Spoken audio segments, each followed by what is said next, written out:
महाराष्ट्र के deputy CM Eknath Shinde का नाम लगातार सुर्खियों में बना हुआ है।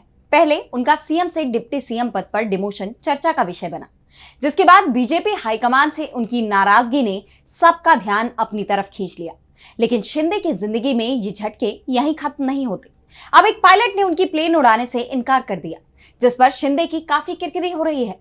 तो क्यों पायलट ने प्लेन उड़ाने से किया इनकार, जानने के लिए देखिए ये रिपोर्ट। महाराष्ट्र में एकनाथ शिंदे का सीएम से डिप्टी सीएम बन जाना उनके लिए बड़ा झटका था ही, लेकिन अब प्रदेश में उनका दबदबा भी कम हो गया है।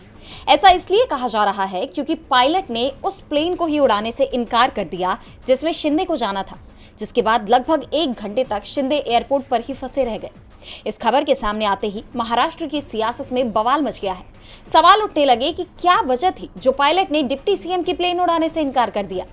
तो बताया जा रहा है कि शिंदे के निजी विमान के पायलट ने ड्यूटी के घंटों का हवाला देते हुए कहा कि मैं उड़ान नहीं भर सकता, मेरी ड्यूटी खत्म हो गई है। ये घटना उस समय हुई जब शिवसेना प्रमुख एकनाथ शिंदे जलगांव से निकलने की तैयारी कर रहे थे, जहां उन्होंने मुक्ताई नगर में संत मुक्ताई की पालकी यात्रा यानी धार्मिक जुलूस में भाग लिया था।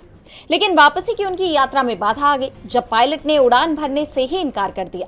इस घटना के बाद से एकनाथ शिंदे की काफी किरकिरी हो रही है, क्योंकि ये कोई सामान्य विमान नहीं था, उनका चार्टर्ड प्लेन था। ऐसे में राजनीतिक गलियारों में ये चर्चा शुरू हो गई है कि पायलट के इस रवैये ने महाराष्ट्र सरकार में शिंदे की क्या जगह रह गई है, उनकी धमक कितनी कमजोर हो गई है, इसे उजागर कर दिया है। वैसे भी जब से देवेंद्र फडणवीस ने राज्य की कमान संभाली है, तब से ही शिंदे की पावर कम होती नजर आ रही है। ऐसे में दोनों गुटों के बीच टकराव बढ़ने की भी संभावना जताई जा रही है। डीबी लाइव की रिपोर्ट।